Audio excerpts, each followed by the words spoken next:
Hello, hello. Cái channel mesa.skincare ka lo lom le veka cheu mesa chak chuak kania. Ole, tun chuma chuanin tun laya kan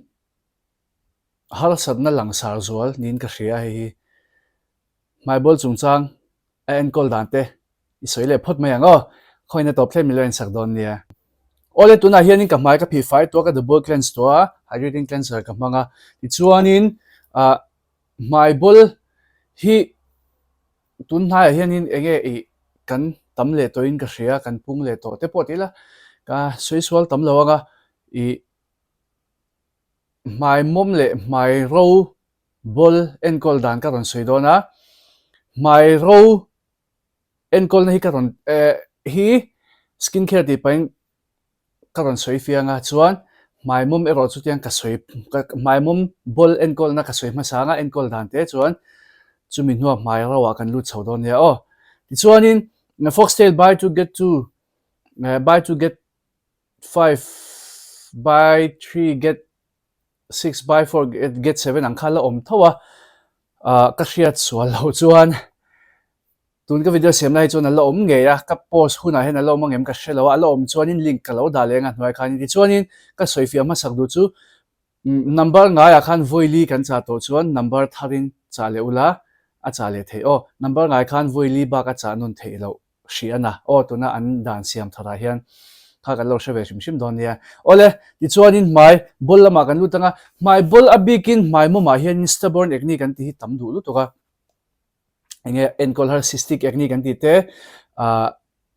papules kan ti ang che te he mai bol sorbo kang de kha tam du ni chu ti chuanin ke ma chuanin I khatiang ang chi har sapui pui skincare kan lo Enkawl to skincare te po kan lo ti ve nol to dam theil hei theilo re hei theilo om je nei theilo kha om ve china ni tero kan be dong to china masa chuan ke chuanin dermatologist te po hanron masa ula ka recommend viawa doctor hanron masak te invun ngei tur te le hey a lo in siam chan te po kha om ve theya taksalampang har satna dang engemo ko chungna ma lo om theiwang te po ni theya tin chen khata chuanin collagen ke in hianin ka hmai bol azia de ti te po khan om chin o chunglampang kha Enkawl kha lo ngai ve veo ulukte alo ngai ve veo thei tina kha ni ve a ti chuanin chuan kan doctor te thuron te han ti ve khanglangila engmani lo maila hey an lo in entira patient ten lo in entira doctor bulan lo kala an product man ten han zo ta ngati ge man very ngot tiang te kha hey mana khan skincare ka ti channel ka siam ti page ka tiang kha ka tong chin kha tiang ti chin kha anoma ai thla shonom te khan ti ve chin kha tiang kha feedback ka dong ve chin doctor hne na kal te khamo chu tunla ya chon hey mani to ka lo in Enkawl cheu te kan tuma poisa doctor in intir namai tur nei lo te po kan lom china theyang to gen in lama lo in Enkawl tum te po kan om ve china khanga te po khan hey ai thla shonom ve do te ro doctor te na kha te nga milo ti te kha chun ka in thla shung du china ni kha doctor te chun zaum to sa shim shima an mani mu za hey mani an mani wa mu po kha anza om emawang khanin hey chidu khian kan mutlang puin ka hria doctor hi te ro chon engenge mo hey tin mai bol te phei chu luna khosik te kha thlen ve lem lawa in lama lo in Enkawl mai te kha alo ram chang ve bok nen khanin ma se doctor te tan po hey biak nuam lo engpo lo mang se patient te engpo lo mang se chu tiang kha tiang chu ni mang to jok do ne chu tiang kha tiang chu lo mang lo la chadau shil te kha a oral sam thil oral sam thawani khang te po kha in war thal leila a song song chu ka tilawa doctor an ni ve gang chu ka tilawa he ka hria chun tlem te akalo patient te chaka he ke ma ka don let liang kha doctor ne na kala chu tiang kha tiang chon tiang chi ka don nang chi kha ta changa ka ron sui ma na mi to ni chu tunang ngai chon pe tunang ngai pe chon ni to khalo mai the ni te pod lo mai the chu wang chuan kha ma son na zel tur thil nin ka hria ka ron sui lang ve shim shim du ni ti chuanin skincare khovela chuan ti meng skincare mai kan Enkawl don shim shim chuan mai bola chuan ama san kan pores kan vun ko hi kan ti fai chatangai ni ti top mayang abikin oily skin kan ni phei chuan oily skin kan ya ni khata cầm máy mồm thề tụi ăn mồm thằng dù xe là đi cái đào voi thun voi đi cái phê chín tí riết ngót kha thì máy Enkawl na trả tiếng lâu máy Enkawl na địch em anh lâu bốc à máy phỉ ngun lúc thuộc thì khá lâu trả lệ xuống mi lâu vun in toilet đấy thấy à tin máy râu anh ấy máy cầm máy mồm lúc thuộc à râu hút na cái đồ cái tia hay moisturizer thì cái lâu mang bị lâu à máy phỉ na strong tắc mấy vun thì râu rút thì cái lâu mang khá thì khá à trả lệ xuống lâu ta thu ngân à à balance anh kiếm cái balance này về thì cho nên chu ta tak chuan voi thum voi li phi te kha chu lo ka ti na chan chu kan phi ngun po le kan vun amom in siam kha alo na sa ta chena kha khanin mai bol lo am sa nen vun lo Enkawl chatwak lo phei chuan dead skin cells te nen khan mai mom kha lo in be boma alo in fina ti so kang alo in fina kha khanin vun ko lo hno pui clock pores kan ti chin kha chumi om je chu vun ko hno pui kha khanin bol te kha ron siam chhuak ta bol kha ron siam chhuak ta a ron bol pong long ta china vun kan Enkawl dan dik lo wang te pon yang kha te kha ni china tin product enge emo hormonal lampang abigin meche hi neu thil om the hi tam to ka meche hianin hormonal imbalance kan tiang te chu kan ko chu lampang chian tok lo wang te poni the tin pumpui chalo te poi chen khara chuni mai bo te poi na lang chhuak ve thei thawa chuan stress na satlu tukte anxiety ne na satlu tukte khanin abol pop ve thei thaw ni thil rel rongai to na satlu tuk za pomul chale thei lo ka tiang khanin le stress shim hianin mai bula ape ve thei chu stress fuck lo to ni chu thei sam chuan ti chuan in zan mut that lo wang te po hianin a bol theya a bol the tin ka mai bula a bolan hu duk zel kan ron ti kha ti hi zona ka dong tama tun hai chawa hianin a bol hi chuan a duk nge ya a spot hi om zui nge ya ma se kha te po kha Enkawl that chuan le zan mut that chuan a ral ve zung zung ania re ve zung zung thawania ti chuanin mai mom bola chuanin le tlema har sa deuh hle kan tia chuanin keima chuanin ordinary AHA BHA hi hemi a sen ram te hi mo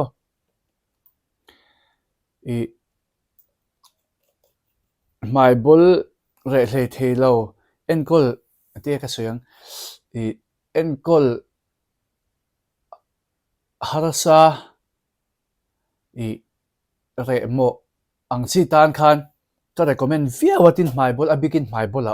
mai bola ti chu mai bol ka ti mai moma abigin mai mom bol na sang chi a khanin a chan chu percentage sang to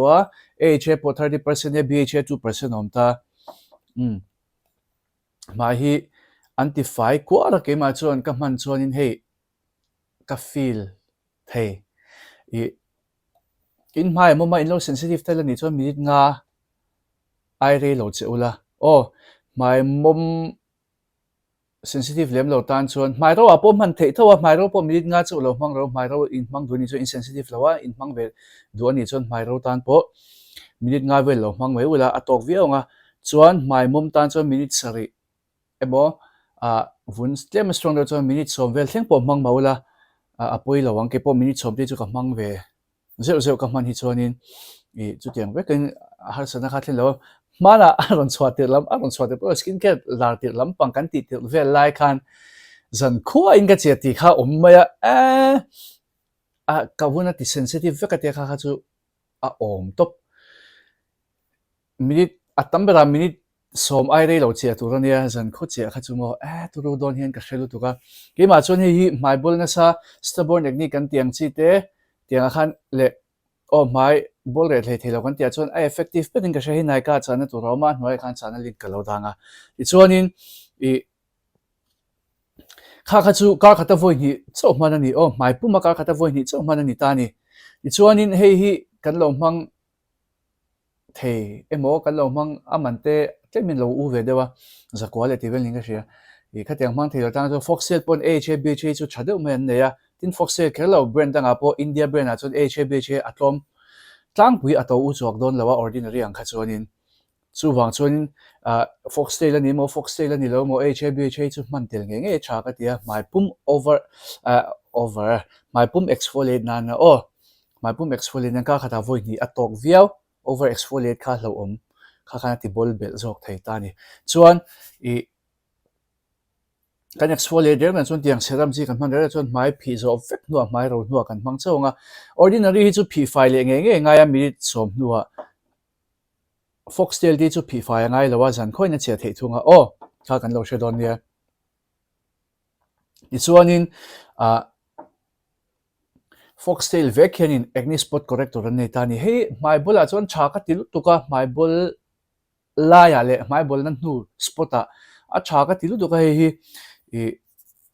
Korean products tam tak ai poka du ka ti chin kha nia tha ka til tuka hei acne spot corrector hi chu ti chuanin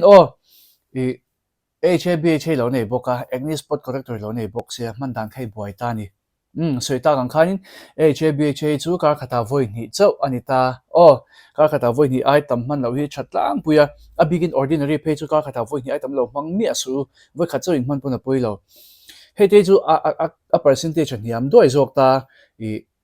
ordinary ai chuan chuang chuan kar khata voi thum voi li kan vun ina a zo dan zen voi thum voi li popui ke ti lo hei chu man kan voi ina zo chuan ma se chu ta tang chuan HABHA ba ka acne spot corrector lo nei tel ta ni HABHA chu in lo nei tel miao chu hei acne spot corrector in lo nei tel chuan HABHA hi chu ka khata voi ni chu mang ma ula lo chin chia ru in lo hriat pol le no yange ka hret hiam lo ron ti kha om lo sham ro a chan chu ka soi fia viau in ngai thla chiang tok lo mai thin hei thil rong bol patin lo ngai thla mut patin lo ngai in lo ngai thla me lo in lo mut thok sana thil dang ti pa nau pa te khain lo ngai thla skincare chu ngai thak chian ngai lu tu ti kha kan soi ma sa du te han ti la ama sa top ama sa vak to lo kan soi le sham do ni uluk de ngai thla ngai thil zil kan ni wang thil in zir ti le thil she ngai lo vak ngai lo te pon yang chu lo she to te pon yang in shil tharna in shil shia na hun ni china wang hian kan ka channel hi chu uluk ta kan ngai thla hi angai thin ni poimo ti chuanin hei acne spot corrector in lo ni la chuan voi thum voi li pon lo mang thei ta ni HABHA hi foxtail b ka a percentage ni am ka ti kha chuanin ma se acne spot corrector in lo nei tel ta che acne spot corrector chu bola po za a bol b ka le a spot b ka chon san tin pon hnoi mo la apoi lo kha ka ti china apoi lo renga ma se HABHA tin lo nei ve sia chu wang chuan HABHA hi ahaba ti kan om ta HABHA hi ahaba in lo nei ni chuan in lo nei company chuan hei ka khata voi kha chu mang mo la pui ka to mai pum exfoliate nan khan mo mai pum exfoliate nan khan apui ka ti lawa hei ro chu abola le spota chu mang thungula abur te a awi mai pum han man tang tan chon chim chimin effective viau ma se chu wang chu mai bola alo bol tam do ri chu in mang tam do ni maya ma se zan khata chon mang rol chu hei mi zan khata mang rol lo la hei zan chona internet saturday zan na indian ni zan ai lo manga chon abak zong chu emo abak zong han kha in overdo kha ka hlau vele de tho box se ke ma po hianin chuwang chuanin HABHA lo mang company chuan acne spot corrector ka kha zan li emote lo mang ula in man za ka chuin du hun in siam rem theya kha chuin thu zalen na in nei chuanin hei chu acne spot corrector ta ki chu mai bol shima in mai arawemo amomemo khami tang khan ke chu ka recommend vek for all skin types ka ti hei chu hei an mani pon all skin types an ti himo for all skin types ka ti ya amut pui the phi fai ngai lawa chu wang chuan hei chu tu tan po ka recommend vek mai bol chi shim kan ni chuan chu kan soitel sham du ni chuanin mai mum kan mai mum chon ke chuanin niacinamide serum hi hei foxtail ka ron tilanga example mai foxtail khelo poin lo mang the kha chu poi lo niacinamide hi mang tel the sha mula chu ka ti khop maya mai mom lo balance tu kha nia mom lu tuk turin siam tu te lo balance tu te le abikin mai mom ma phei chon tlemin ati ro deu chin zo ka niacinamide hianin chu poi mo ka til do ka chon kan thei hil mi alo tur chu moisturizer kan vun mil oil free te mo oil free moisturizer mo lightweight moisturizer kan tiang si te khalo mang thei ula moisturizer thei hil mi alo to oily skin ta na chan chu mo moisturizer hi kan vun mom lu tu lo ti balance tu mom lo in siam chuak na salu tu lo control mom lo in siam chuak na salu tu lo control tu khani ve tlatani e tia moisturizer kan ma ka mai mom belang kan tiangot khani lo kan man lo khan ke mania mom in siam chuak kha alo na sa tel tela oily skin a pe chu alo zual tel tela no la sa tel tela kha khanin e kan vuina amamu item kha ron siam chuak thungani kan vun vek khanin ke mani vun vek khan chu chu a balance to kha shelawa mai kha alo mom bel cha ta vak china chuwang chon moisturizer kha alo ti balance tu te le mom e nong lo pe tu kha ni ve a nong lo pe tu chan pui tu kha ni ve chuwang chonin a mom in siam na sel tu tu kha lo veng boka alo pui boka chuan in man re pe chuan o in man chata skincare den ti chata in ti regu pe chuan oily skin pokha zoi muang muangin e azia om theinia o azia om theilu tuk skin type hi o kema po combination kan ni chiat na chuan ka normal to ka ti fo kha a in thak theilu tuk chuan normal hun te po in nei mayang kha kha kan skip lo sham sham angai ni ti chuan ma se kan vun mil khak le man nom kan vun ta na put nom kha kan shiat ve sham sham angai oil free moisturizer ang zel kan man kan tum don ya o ti chuan sunscreen a po met lampang kha mang theila o met sunscreen kan tiang chi kha mang sham sham theila kha kha ke chuanin met mo lightweight sunscreen kan tiang chi water gel sunscreen ang chi te po hi he ain ziak thina te ro ko ma hen thang te po kha a lightweight a vun mom tan mana nuama mana chani o chu chu vun mom boxi bol boxi enkol na ni chu o karon soi chu o I kan exfoliate lo chuan kan dead skin cells te vun chunga lo om ve a mom vun a lo mom boxi a mom le dead skin cells lo in pola bola ron siam chok ta china o kha kha kan du lo a te ro bol ka kan du lo chuan exfoliate kha ngai nge ti na ni chu ti chuanin kha mai mom bola chuanin enkol dang ka ron soi the te ni se ti chuanin ka mai ka soi te le du chu dry skin a ka lu mai ka mai bola mai bol enkol milo shilte ka go dunia ka go thelo ka mai bol se do go ka go tel du kha kan ti china mai bol kan enkol chuanin glow khala ngai sak lawangu a skin care kha in ang lo ve de hle kan ni chumo ni na taka chuan I chuwang chuan I mai bol kha chu bol lampang ngor kha focus trila bol lampang te kha enkolila ti zia omila chu min hua chuan alo glow up man ememang I aron re chuan mo mai bol te lo zia om chuan avun invun chala kha lo glow emem tonga kha khanin vun chu ron ti langnal viau tonga a spot te mom te kha chu in ngai mo lu tuk to lo zo kanga chuanin o kha kha a basic ti mela man nge ngai ka ron soi ni ta kha khanin mai bol mom box hi le bolan hu spot a chuanin a chunlama vitamin C serum te polo mang telula a spots enkol nan khan le vunti chaknan chimshim po khan a tha a kha kha I kan lo sheve don nia ma se zanlama chu in mang bak thelong HA te man chuan o a man pol chi lawa vitamin C nen tiro acne spot corrector te po chuwang chuan kha kha kan lo she don nia tin mai bol enkol na shim mo kan mai roi mo amo memo HA baki ala chuak big lo skincare a hian kha kan she don nia o HA ka mang pe lo tin lo ti ringot ange inti solid der rang ma se kan vun mil to ka an siam te po kha om ve zela a zo tok to an siam te po kha om ve zela chuwang chuan kan soi zela nga mai mom bola chuan HA man sham ma cha ka te ro a percentage sang e mon hiam mo mang sham don nia kan ti lenge chuan in dry skin a kan lu tang ole dry skin a kan lu tanga skin care ka ti panga dry skin chu vunte lo rowa a begin BHA salicylic acid hi vunati ro thewang hianin vunati ro bel bak thewang hian dry skin tan chuanin kan recommend tu tuk lo chena tin dry skin hi chu clog pores la mai ma chon skin barrier chak lo lu tu wang te hanin mai bol te om du china ni chu zok mana chuti ro chuanin mai enkol lo wang shim chuan clog pores wang te pon om ve thei thawa chu om thei dan te ni ta chuan soi nu hormonal imbalance wang te po om ve thei tho kha chu a begin me che chuan shiat nge na angai ta mi pai chuan kan nei vak lo hormonal imbalance wang mai bol lang hi kem ten o manga nom pon tiang vel ni tin a begin chalai kleiro la hian hormones in thak chola hian a omanga mi pa chuan mo me che po om roli mi pa a om ve ta hormonal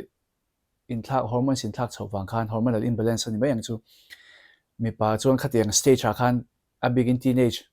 khatiang a khan a tam thina puitin hnuai chuan in om vak lo adult acne te om ta kha chu mi pa me chen nei vek theini ta ti chuan in skincare ka ti pa nga tuna hianin i AHA ka hmang dona glycolic acid toner ka hmang dona ordinary mi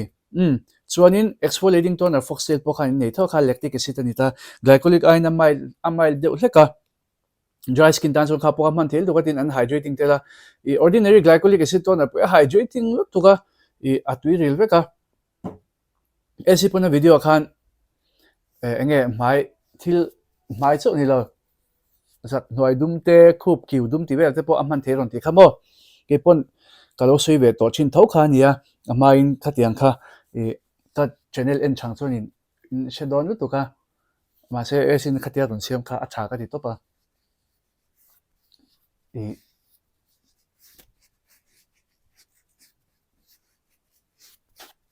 glycolic kha aron la khop mai te ro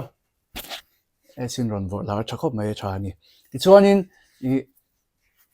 ti hianin hei glycolic acid toner poi hmai bol enkol na chalu to kan ta ni ti chuanin ke ma chuanin kanhar vela hian kanhar ale ti lai vel hen white heads ka nga ta chumi enkol na chuan ka hmang bok ta ka ngei lu to ka ke ma hi chuanin ka man hi chuanin atu ka te hianin mo ka phun hi alang nung le zwal thin tin ka pores te ka white heads kha lo fai thachina ni chu ke ma chuanin chu ka du na ni ta chuan tiana ro hun ka nga skincare ka chunjom to mai doni phi fai ngai to lawa chu glycolic acid toner ordinary big ka du na chu i khatiang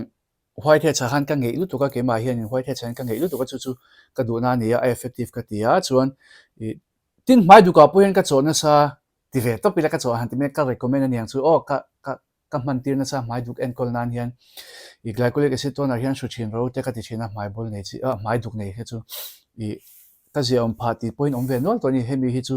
sports enkol nan hian an tra Emem glycolic acid toner hi brightening ani tel boka glycolic acid chim hi brightening ani tel ti sia tur chu wang chuan kha duk alo ziam na chande poni thei kha ti chuanin i mai ro chu soita kangin i hydration kha apoi motani hydration kha kan war kha ngai ta i tuna he classic chodona vun enkol nuam chochon a begin oily skin kan soi to oily skin po vun enkol nuam chochona ma se dry skin tan hian tlemina hu photom deuh thina vun sensitive phei tan chuan i tan phei chuan vunte alo tai sen sa thina ti ro vun rawa wang khan khowata hianin khowat khan a met ve thina chuan chuanin toner hi chu ke ma hi chuan hei coxir black snail collagen ka hmang dona snail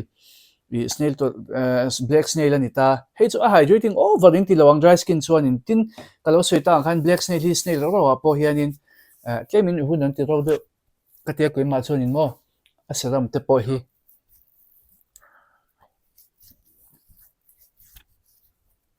chuan chuan hydrating toner I'm from the hydrating chal to ka lineage te chuan hey glycolic acid toner po hi toner tho ania ma se exfoliate nan ka mana wang khan a ro hun ka hang do mai lo ro chon te man tin hon de te khanga ya glycolic khan man non kha ngai to chuang si lo chuan chon toner dang ka hmang ani hi kha karon soi fi angal toner tho ania glycolic acid khain lo ti pal takin exfoliator ni wang khanin ke chon exfoliator angor khan ka hmanga ka toner man mm lo ni chu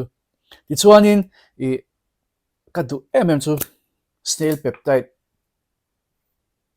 peptide sorry an eye cream ning ka share pol COSRX advanced nail radiance dual essence cream le essence in polta hey cream le essence ka in polta ka ko swal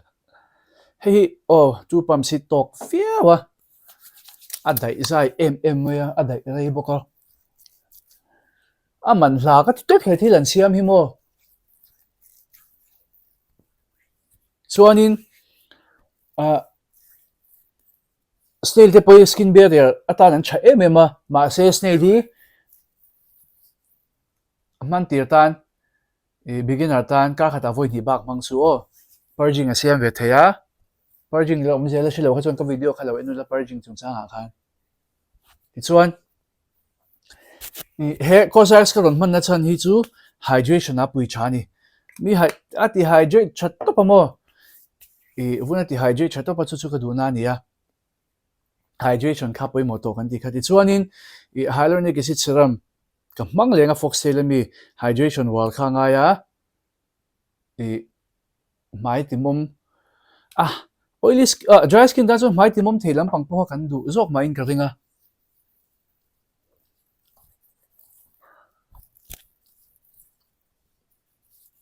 tiro mai ti nong mom amom lampang du te po ka dom chin mai bol lai chuan skincare han ti chiam te po kha a fu lu tuk lo theya a bikin kha oily skin a chuanin lightweight deuh khanin ka soita man tur chi te a basic deuh khan ma se effective deuh si khani ta karon soi ho kha dry skin a ero chuan vuna lo ro mi o wang khanin toner essence serum te po kha kan vun a dry kha chuanin a pui lawa man kha tin kan vun te kan Enkawl thata exfoliator man tur tha kan man kha chuanin a pui lawa a bikin mai ro bola chuan AHA lampang hi lo hmang sham zo kula AHA a chuanin lactic acid te po ma mandelic acid to ma mandelic acid hi dry box hi sensitive box hi exfoliator dang ngei vak lo tan khan a chalu tuka ordinary khani no ma an chalu tuka vun an ti ro lowa an hydrating a ineffective tho an mild bera AHA chuan an mild awang khan ineffective lo tin ani lo ne mild deuh khan ineffective a tha ka ti reu ke mai chuanin ka du to pamo ka hmang to a ti chuanin lactic acid tom le ta ni tro glycolic acid a in kemin amai le sheta chu po chu sensitive pa ngai tan chuan over sensitive ni lo sensitive pa ngai tan chuan in la hmang thei dona in hmang thei viau dona zo kana lactic acid hi glycolic ai ma chu in hmang thei zo kang chu po chu tha ordinary po om thowa a effective ineffective a vun exfoliate na khan dry skin a chuan chalu tu kan ni chuanin tuna ka man glycolic acid toner hi om le ta he po hi ke chuanin ka favorite ania ka du ma ke ma hi normal skin ka nia ka sensitive lo bo a in lo she thiam mai ang ka in lo she thiam mai in ka ring ma se eng po ni se in vun a ro chuan in vun a ro chuan heng AHA ho hi in vun om dan zel khan in lo hmang don nia glycolic acid chu tlemin a irritating thei ve do wang hian sensitive lo dry satle kha chuanin sensitive lo dry satle ho khan in lo hmanga sensitive do lek to chin kha chuanin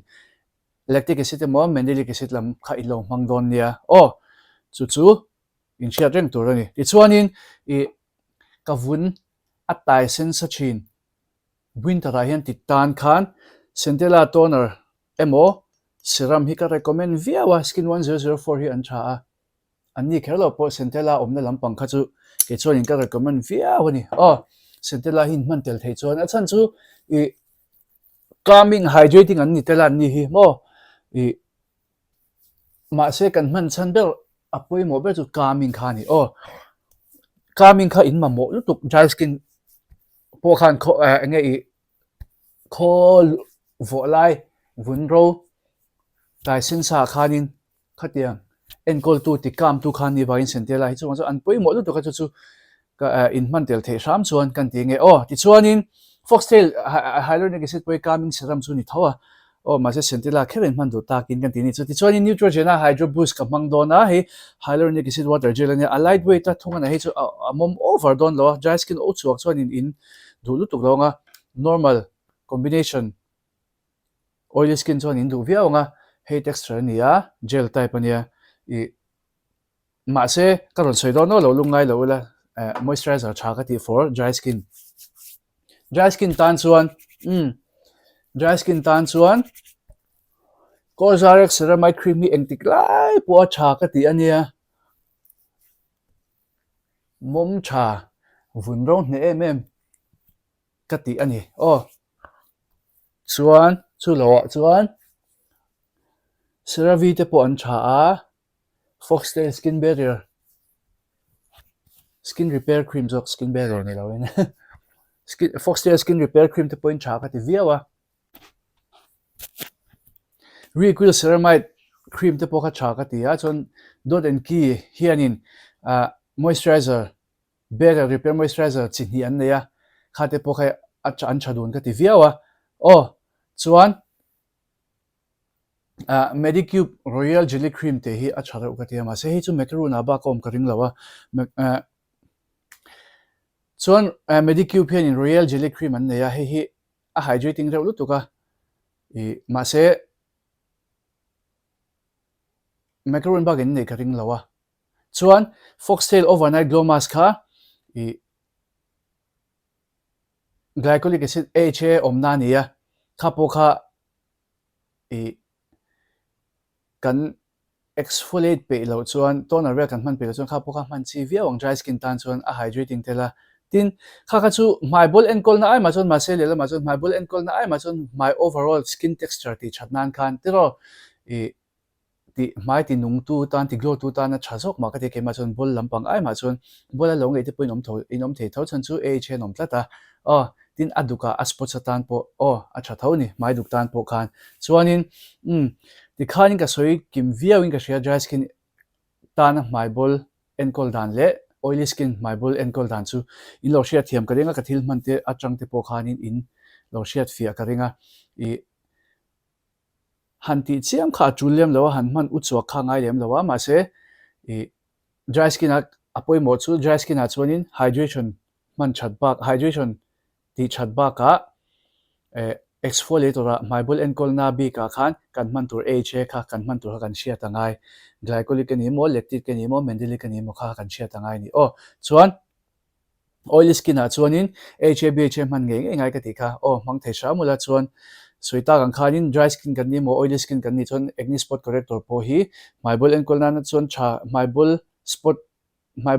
and call na cha ka ti Emem an nia he poi kan nei tel thei chuan kol ve shima invenan pon cha ka ti ke chuan ka kol renga my ball Emem lo maila ti chuan dry skin a chuan niacinamide te polo mang tel thei ula ka ti kha chuan chu ba ka chuanin AHA BHA niacinamide ba ka a spots kha kan du thin si lawa dry skin tan poni thong vitamin C serum kha kan man tel thei chuan aba kha chu lo la ti chiam du su chuan ngai chu sunscreen a poimo lu tuk to ni moisturizer le sunscreen a poimo lu tuka man ngai oily skin kan ni mo dry skin kan ni mo i kan vun mil kha man mai tur ni ta karon soi vek to ta chuan sunscreen hi a poimo lu tuka kan spots po ati dal chak tu chu sunscreen hi ani thei ni chuna ma yan chu wang chuan reapply kha war thar lengu dakar ni emo dakar thum dana tal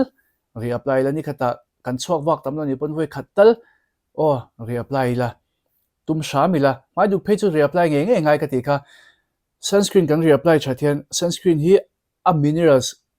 minerals sunscreen a filter so hi brightening ani to chena brightening ani tel to chena vunti eng tu khan ni tel to chena chu wang chuan an poi mo lu ka chu in mai bolan hu dukte mai dukte ti re theina ti dal theina te pon yang chu lo ti dal tel thei tu ti chak thei tu ati dal na lama lo pui tu ti dal chak tu khan ni tel thei dei to ni sunscreen filter si an poi mo lu tu ka chu kan sharang don nia chuan mai phi fai chat le pores ti fai chat kha mai bol shim tan chu na poi mo ti kha kan shabok don nia le tun chu ma chu ka du tok photanga ka cha tom theina nei ang le cha na link ka nei ang te ka lo da le nga hnuai a khanin description box a khanin amo mo chu in lo mang chang kai le don nia ka video ta tun chu ma tan chu kan du tok le photang ka chai le mi lo subscribe ka video te mi lo like ka mi lo share sak tu kan som na le chewa video le pe ka kai mi le cheu don nia